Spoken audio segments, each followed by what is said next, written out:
a graça do Rei Jesus inunde o seu coração, que a sua alma jubile na casa do Senhor, porque eu estou muito feliz por estar na casa de Deus, encontrar-me com os filhos de Deus para ouvir a voz de Deus.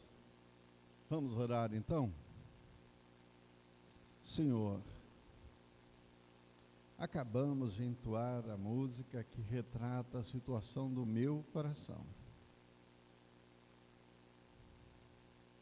Então eu te peço, Senhor, no nome de Jesus, usa este vaso de barro para ministrar aos teus filhos a tua palavra. Faz em nós o mover do Senhor, que a tua palavra encontre guarida em cada coração e alma, e que assim possamos desfrutar da beleza, da grandiosidade, do poder que há na palavra do Senhor, em o nome de Jesus. Amém.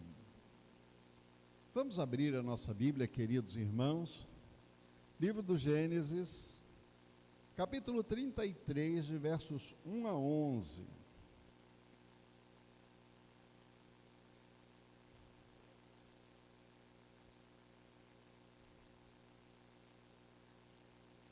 O capítulo 33 relata o reencontro de Jacó e Esaú,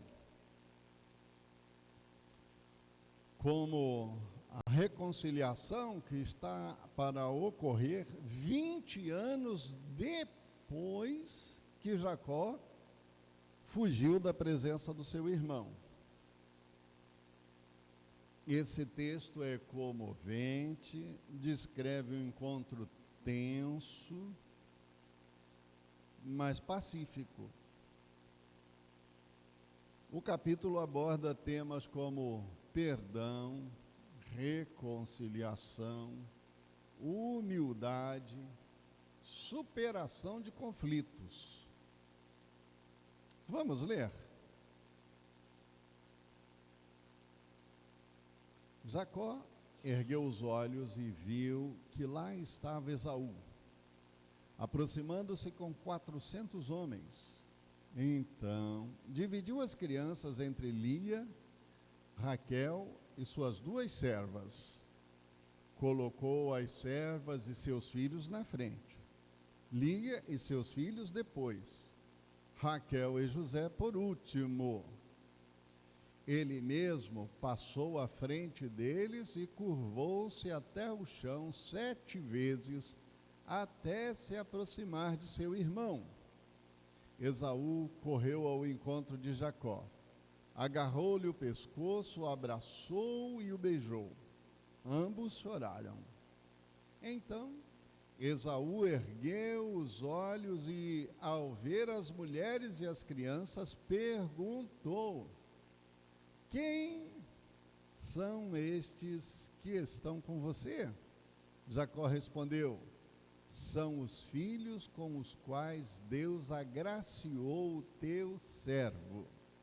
Então as servas e seus filhos se aproximavam e se curvaram. Depois Lia e seus filhos vieram e se curvaram.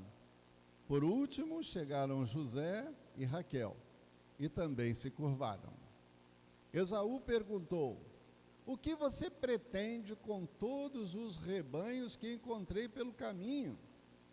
Ser bem recebido por ti, por meu senhor, respondeu Jacó.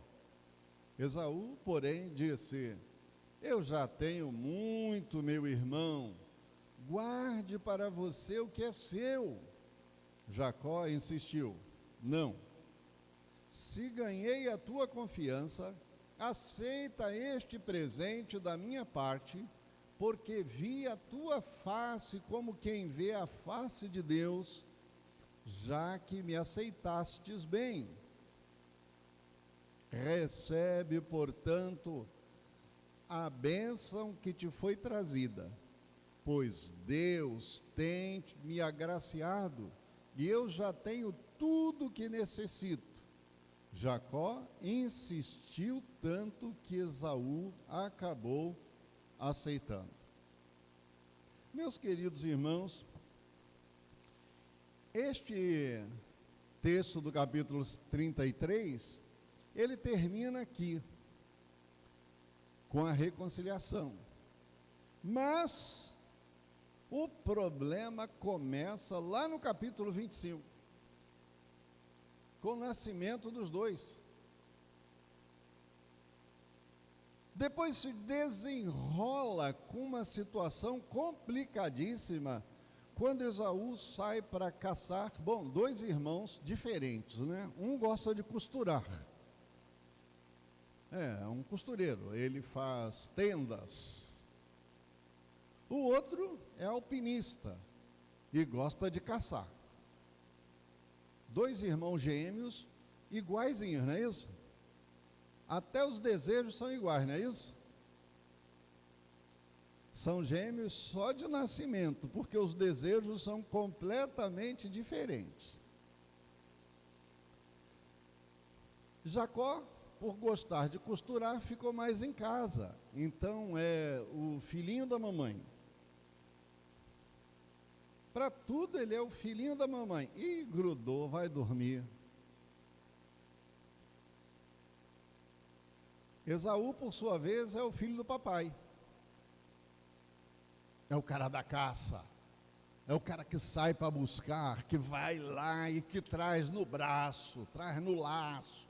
Traz porque o pai disse que precisa trazer, ele traz.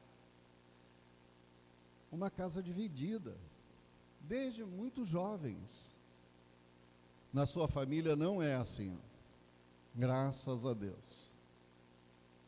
Precisamos entender, enquanto família, que Deus nos coroa de filhos e de graça nos enche dia após dia, mas os pais não podem ter preferência por este ou por aquele filho. Precisam cuidar dos filhos com o mesmo zelo, com o mesmo carinho, com a mesma atenção. Tu está pensando que ele gosta mais de você do que dos outros? É só dela, né, Valdir? Sei. Pai precisa cuidar dos filhos com todo zelo, com todo carinho, sem diminuir um filho ou valorizar demais o outro. Os filhos são dádivas de Deus, precisam ser cuidados com os cuidados de Deus. No entanto, na casa de Isaac era diferente. Um tinha predileção pelo filho mais novo e o outro pelo filho mais velho, embora os dois fossem gêmeos. A coisa cresce, a tensão aumenta. Um dia, Esaú sai para caçar e não caça nada. Depois de escalar a montanha, de descer o vale e não trazer nada para casa, ele encontra no meio do caminho, com um ardil certinho, seu irmão, antes, longe ainda de casa, com um guisado saboroso, cheiroso, bem temperado, um cordeiro cozido lá na lenha, lá no meio do nada. Que delícia aquele negócio, o cheiro vai buscar longe. Então, Esaú pensa, eu quero deste guisado, mas o seu irmão, que chama Jacó é suplantador, o negociador, o usurpador. Ele está de olhos postos nesta situação e ele plantou esta situação para que o seu irmão, passando por ali, negociasse com ele. E ele faz um negócio e ele pergunta para o irmão, eu quero comer, estou com fome, estou cansado, não peguei nada, eu preciso comer. O irmão diz, está jóia, a comida está pronta, está tudo certinho aqui, ó, desde que você me dê a sua primogenitura. O direito do primogênito na cultura oriental é uma questão de honra e uma questão de muitos direitos e privilégios. Só para termos uma ideia, o primogênito da casa no Oriente, ele é o dono das propriedades do pai. Quando o pai morrer, o pai e a mãe morrerem, a metade da propriedade é do primogênito. A outra metade é para dividir com todos os filhos, inclusive o primogênito. Então ele tem a metade e mais uma parte entre os outros irmãos. Ele tem direito à bênção do pai. Uma bênção especial do pai. Mas se ele tiver irmãs solteiras ou irmãos solteiros, o direito dos solteiros fica sob a administração de quem? Do primogênito.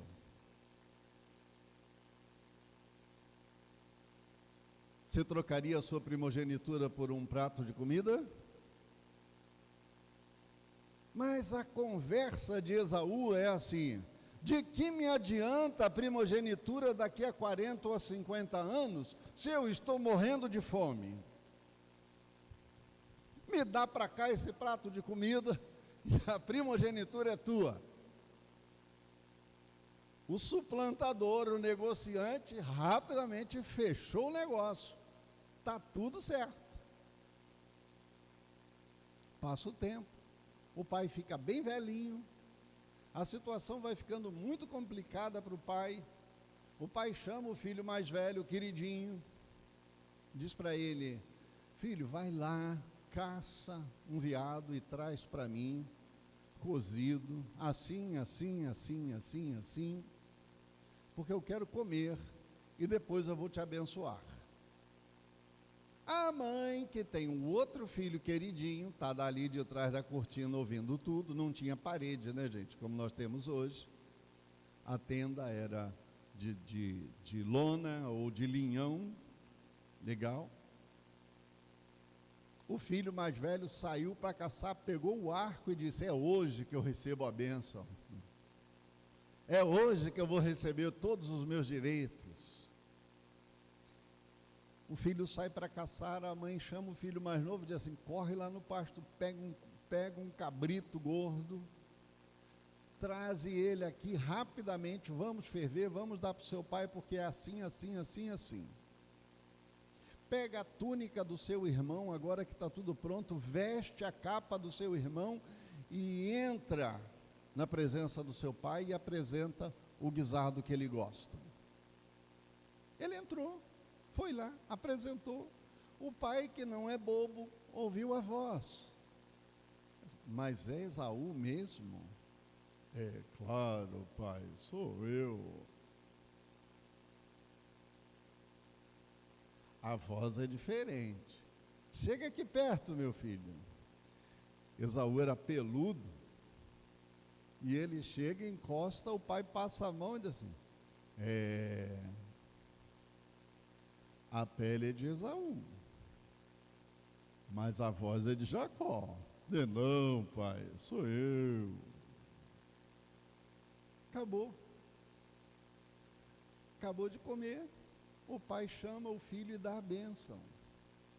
Que você seja próspero, que você domine sobre seus irmãos, que você dirija a vida da nossa família, que você governe, que você fique rico, que você prospere, que você possua isso e aquilo outro, e que as bênçãos de Deus do céu recaiam sobre a sua vida.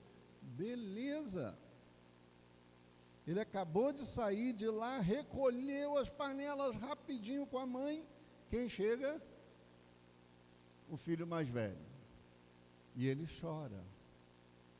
E ele lamenta. Porque quando ele chega na presença do pai, ele diz: pai, trouxe o seu guisado. Ele diz assim: quem é? Sou eu, pai. A voz é de Esaú. Chega perto. Passa a mão na perna do menino. É Esaú. Quem foi que acabou de sair daqui, então, que me deu a comida? seu irmão me enganou.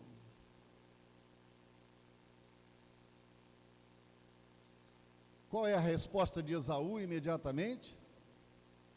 Não tem outra bênção para mim?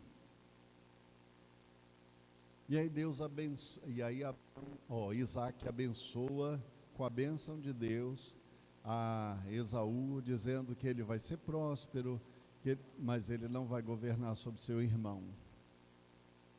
Termina a conversa ali, sai.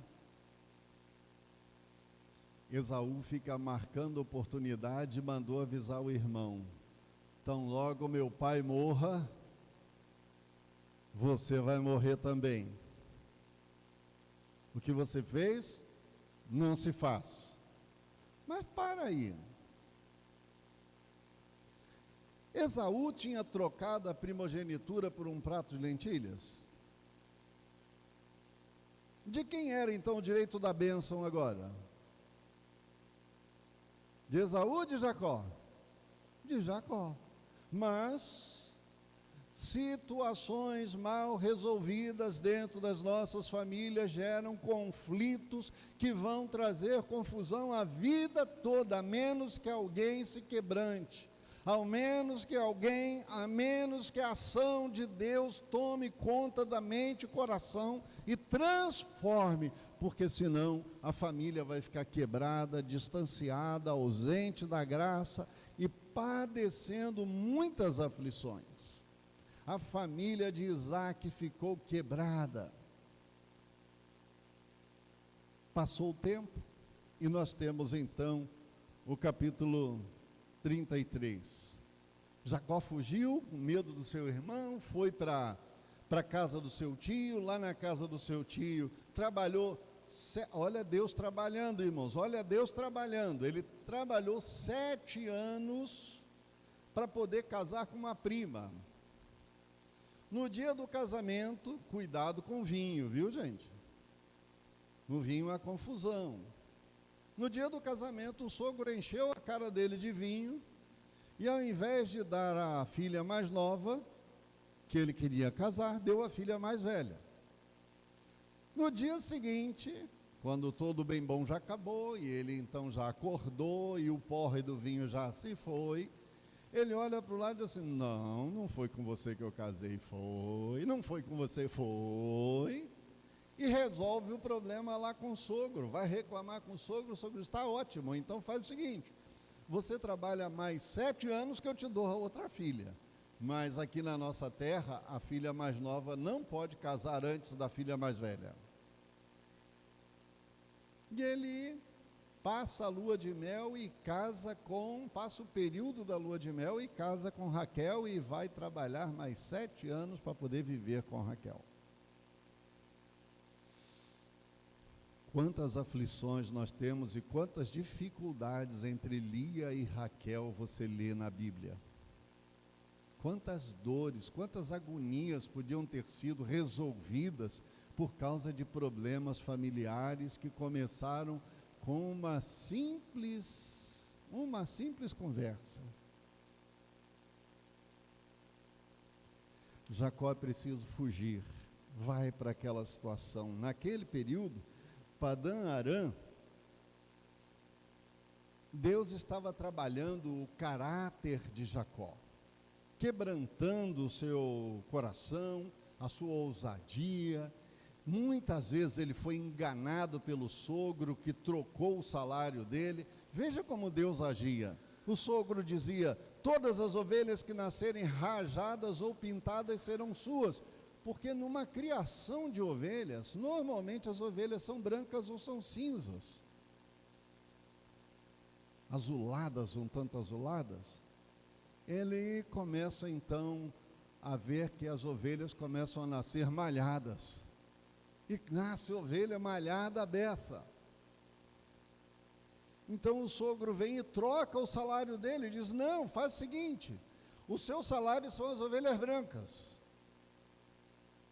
Aí tá bom, e Deus abençoa, e de repente começa só a nascer ovelhas brancas. E o sogro troca de novo, o salário, até que chega um dia que ele diz: basta, não dá mais. Problema de família mal resolvido. Os irmãos das mulheres dele começam a dizer: nosso cunhado está nos roubando. E a coisa piora, porque aquilo que era uma convivência não sadia, agora é agressiva. Dentro da nossa casa nós temos um ladrão, nosso cunhado está roubando o rebanho do nosso pai. Vai acabar nosso pai ficando pobre e nós também, nosso cunhado vai embora daqui a pouco. Até que no capítulo 32 ele chama as mulheres lá no campo e conversa com elas. E avisa para elas: nós temos de ir embora. E quando ele está conversando com elas, elas voltam para casa. A situação é tão mal resolvida que elas dizem assim: não será o caso de nós termos herança na casa do nosso pai? E ele diz: não importa, vamos embora.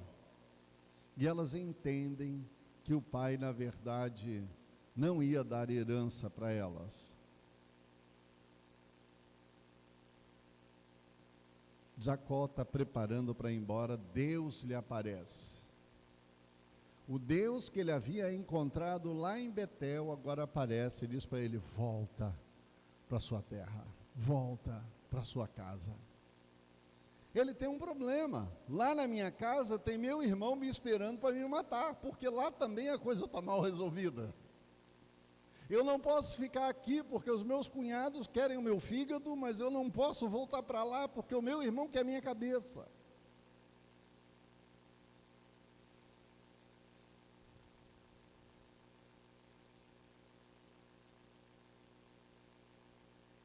Jacó sai, tem a perseguição de Labão, que vai atrás dele por causa das filhas. A desculpa é por causa das filhas, a desculpa é por causa das ovelhas que ele levou, mas na verdade o que Labão está querendo é o ídolo da família que Raquel levou.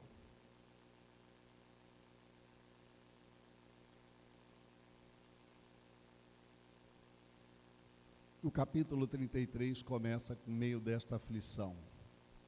Labão já voltou. No 32 termina com Isaac, com Jacó no Jaboque. No Jaboque ele tem um encontro com Deus. Agora ele está no deserto, não pode voltar para a casa do sogro e tem medo de chegar na casa do irmão. No Jaboque Deus vai transformar Jacó. Todo aquele trabalho que vinha sendo feito pela graça de Deus ao longo desse período, agora vai ser extraordinariamente transformada. Deus vai restaurar o coração de Jacó para depois restaurar os relacionamentos.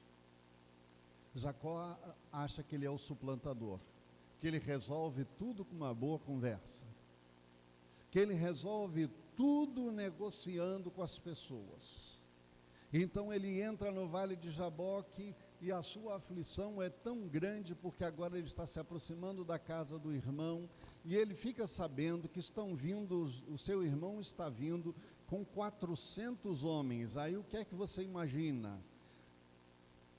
Eu estou vindo com a minha mulher, o gado, as minhas mulheres, o gado, meus filhos, e meu irmão vem contra mim com 400 homens. Qual é o coração de Jacó? Vem um exército. O que meu irmão vem fazer com 400 homens? O que você pensaria? O que meu irmão vem fazer comigo com 400 homens? A sua angústia é tão intensa que ele atravessa o Jaboque e ele manda todos irem na frente, inclusive as mulheres e as crianças, e ele fica sozinho no Jaboque. Ele agora vai ter um encontro indispensável, necessário com Deus para restaurar relacionamentos. Ele precisa indispensavelmente, necessariamente, ele precisa de um encontro transformador com Deus. Então Jacó contempla a presença de um homem que aparece diante dele. esse anjo, esse varão que aparece diante dele, ele aparece e eles conversam, mas no final da conversa ele entende perfeitamente que este é o anjo do Senhor. E o anjo do Senhor aparece para abençoar a Jacó todas as vezes. Foi assim em Betel, foi assim lá em Padã Arã, e agora ele acredita que vai receber mais uma bênção, mas o anjo diz: não vai ter bênção, se não houver quebrantamento, não vai haver bênção. Então Deus quebranta o coração de Jacó, e ele acha que vai vencer, então ele segura o anjo. Ele tem uma ideia de que pela sua força adquirida no contato lá com as ovelhas no campo, ele agora pode segurar Deus.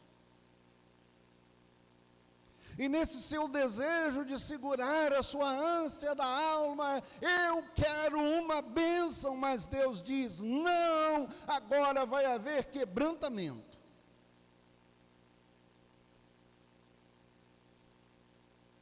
E como Jacó não quebranta, Deus faz torcer o nervo da sua perna e ele fica manquejando. E ele então entende aquilo que o profeta só vai dizer muito depois: não por força, nem por violência. Agora Jacó se queda. E quando ele se quebranta, o anjo diz para ele assim: agora o seu nome não é mais Jacó, agora o seu nome é Israel, não é mais suplantador, agora você é um homem de bênção. E ele caminha e chega do outro lado do Jaboque, a sua atitude foi transformada. Sem quebrantamento necessário não há bênção duradoura. Quando chega do outro lado do Jaboque, ele separa presentes para o seu irmão. Na cultura oriental é muito comum isso. Nós aqui do Ocidente, quando lemos esse texto, não temos a noção do que simboliza isso. Mas no Oriente, aqui no Brasil ainda é muito costume, quando você vai visitar alguém importante, você leva alguma coisa de lembrança para a pessoa. Não é assim? Até nas nossas casas, quando nós vamos visitar alguém, você leva alguma coisa para a pessoa. Lá, no Oriente, é comum uma pessoa, quando vai comparecer à presença do rei, do comandante, do líder da região, ele manda presentes na frente, para aplacar a ira, ou para dizer que eu estou contente em poder ver a face daquela pessoa. Assim é que Jacó prepara, obedecendo ao rito oriental. Prepara rebanhos. E ele manda 3 presentes, 580 reses. O irmão encontra o primeiro rebanho, encontra o segundo, encontra o terceiro, e agora ele prepara-se para ir ao encontro do irmão assim. Você leu o texto? As servas e seus filhos, Lia e seus filhos, Raquel e seus filhos, para restaurar relacionamentos. O desejo é primeiro quebrantamento, depois exige humildade.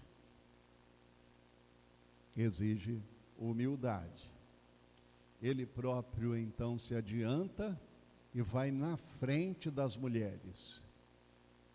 Os rebanhos já foram ao encontro do irmão.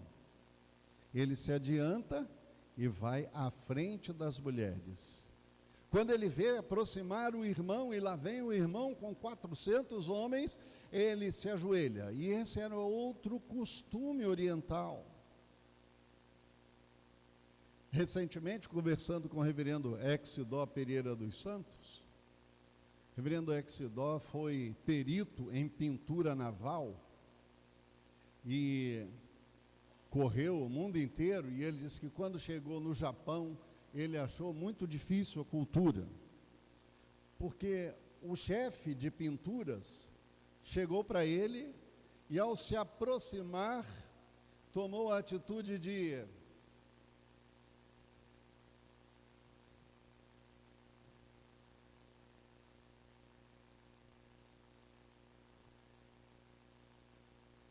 sete vezes se curvou para ele, reconhecendo que ele era autoridade nesta situação. No mundo oriental é muito comum, quando alguém se aproxima então do rei ou do governante daquela região, abaixar-se, de longe ainda da pessoa, de maneira que a pessoa possa ver, ajoelhar e botar a testa no chão. 7 vezes. E ele vai se aproximando de Esaú. À medida que ele vai se aproximando de Esaú, ele vai fazendo as 7 vezes na caminhada. Ele não sabe qual será a recepção do seu irmão. A humildade tem que tomar conta. Aquele Jacó que saiu de Padã Arã, que tinha saído lá das terras de Canaã, fugido do irmão, já não existe. Ele agora vem humildemente se dobrando diante do irmão, e na sua humildade ele se aproxima do irmão, buscando reconciliação. Impressionante. Quando eu digo que Deus age e Deus tem seus limites e Deus tem seu tempo, Ele conhece os nossos limites e Ele age quando nós não esperamos. Esaú sai correndo, quando estava a uma distância, talvez do portão para cá, sai correndo, e ao invés de bater no seu irmão ou de matá-lo, como era a expectativa, também já tinha sido tratado pelo poder de Deus, também já tinha sido quebrantado pela graça do Altíssimo, e quando chega para o irmão, ele corre, abraça o irmão, e o texto diz que ele abraçou, puxou para perto e beijou o irmão. A atitude humilde do irmão quebrantou o seu coração. Não, foi Deus quem quebrantou o coração dos dois e aproximou-os. Por isso é que Jesus disse que se o teu irmão pecar contra ti, vai consertar com ele. Leva uma testemunha, leva 2, procura o irmão. A humildade de Jacó traz estabilidade para este momento. Mas, para restaurar relacionamentos que são necessários, indispensáveis para a nossa vida, exige humildade, é verdade, mas tem recompensas duradouras. Esaú não quis aceitar os presentes de Jacó, porque o maior presente ele estava recebendo, o seu irmão de volta. Ele estava vendo as cunhadas, ele estava vendo os seus sobrinhos. A alegria inunda também a sua alma do encontro, do relacionamento restaurado. Mas agora Jacó, para estabelecer com segurança, ele diz: receba os presentes que eu te mandei. Ele diz: não preciso, irmão, Deus me abençoou muito, eu sou rico, eu tenho mais do que eu preciso, eu tenho homens que trabalham para mim à vontade, eu tenho fábrica de lã, eu tenho fábrica de cobertor, eu tenho fábrica de roupas, eu tenho gado à vontade. A produção de cereais é imensa na minha área. E Jacó diz para ele: não, irmão, receba o presente. Eu preciso que você receba o presente. Tem 400 pessoas assistindo. O texto não diz se eram empregados de Esaú. A Bíblia também não diz se eram amigos de Esaú, anciãos daquela região, mas eles eram testemunhas de que Jacó estava fazendo um pacto com Esaú. ao receber o presente, Esaú está dizendo: eu aceito restaurar o nosso relacionamento. Eu aceito, eu aplaco a ira, eu aplaco o furor e eu recebo o seu presente. Por isso Jacó insiste. Esaú aceitou os presentes. A reconciliação foi firmada com a entrega dos presentes, com o abraço devotado. Depois Esaú quis que Jacó caminhasse com ele, que seguisse com ele, que fosse com ele. Mas Jacó diz: eu tenho mulheres, tenho crianças, tenho vacas leiteiras, tenho bezerros mamando ainda, não posso caminhar com você. Vai, e eu sigo depois. Meus irmãos queridos, como esse texto se aplica ao Novo Testamento. Lendo na segunda carta aos Coríntios, no capítulo 5, versículos 18 em diante, nós vamos ver que o apóstolo Paulo está tratando da reconciliação com Deus. Ele diz que Deus em Cristo nos reconcilia com Deus pelo fato de ter Cristo morrido pelos nossos pecados. A história de Jacó e de Esaú retrata bem de perto o nosso relacionamento com Deus. Vivemos longe, afastados, vivendo momentos angustiosos, seja na família ou na sociedade, vivemos fugindo disso ou daquilo, desta ou daquela outra situação, porque aprendemos a fugir com Adão da presença de Deus desde o Éden. E a Bíblia diz que o pecado nos separou de Deus de tal maneira que Deus ficou na mente de Adão, Deus ficou lá dentro do Éden, e ele é expulso do Éden, e não pode mais se relacionar com Deus. Mas Deus, por causa do grande amor com que nos amou, enviou Jesus para resolver o nosso relacionamento.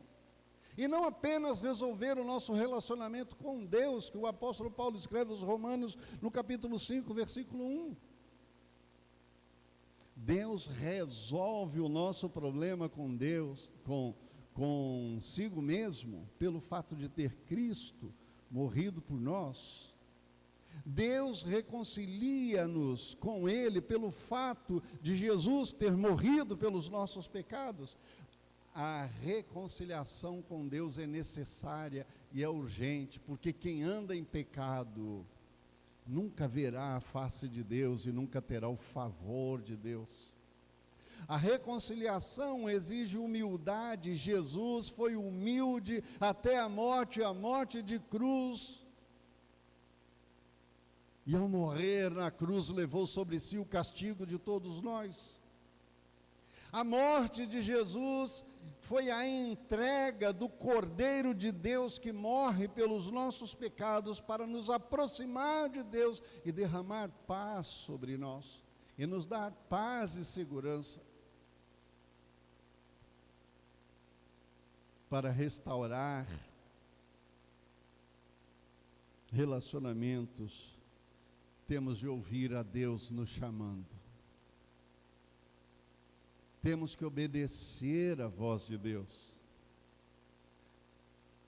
Tem que ter humildade para ser quebrantado, tocado e transformado pela graça de Deus.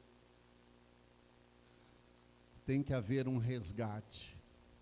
O resgate de Jacó foram os rebanhos que ele apresentou.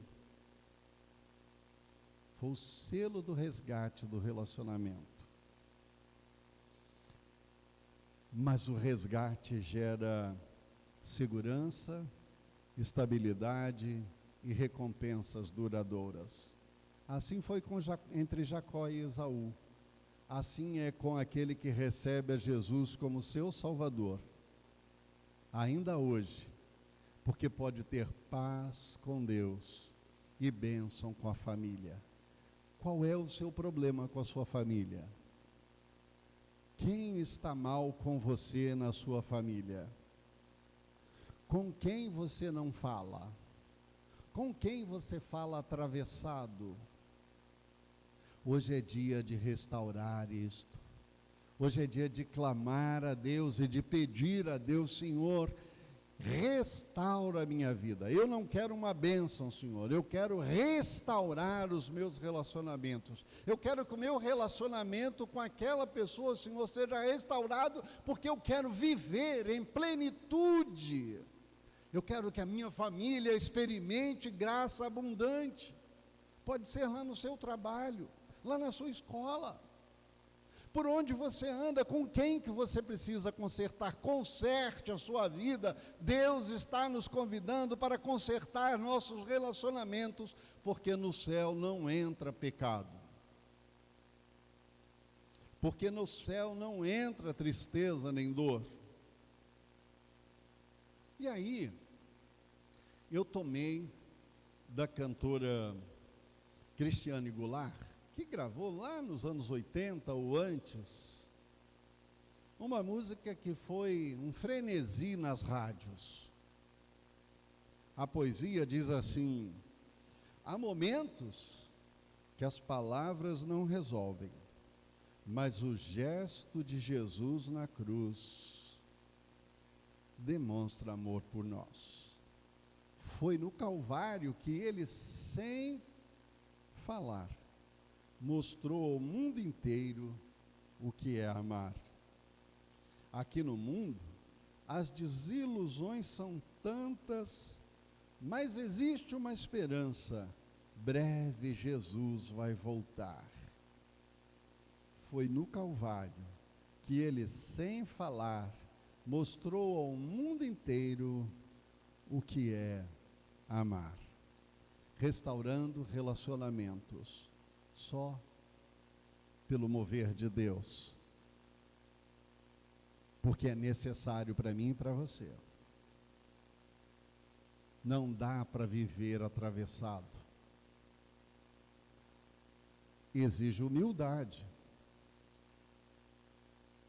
quebrantamento, humildade, fé, exige, mas tem recompensas eternas. Que Deus te abençoe.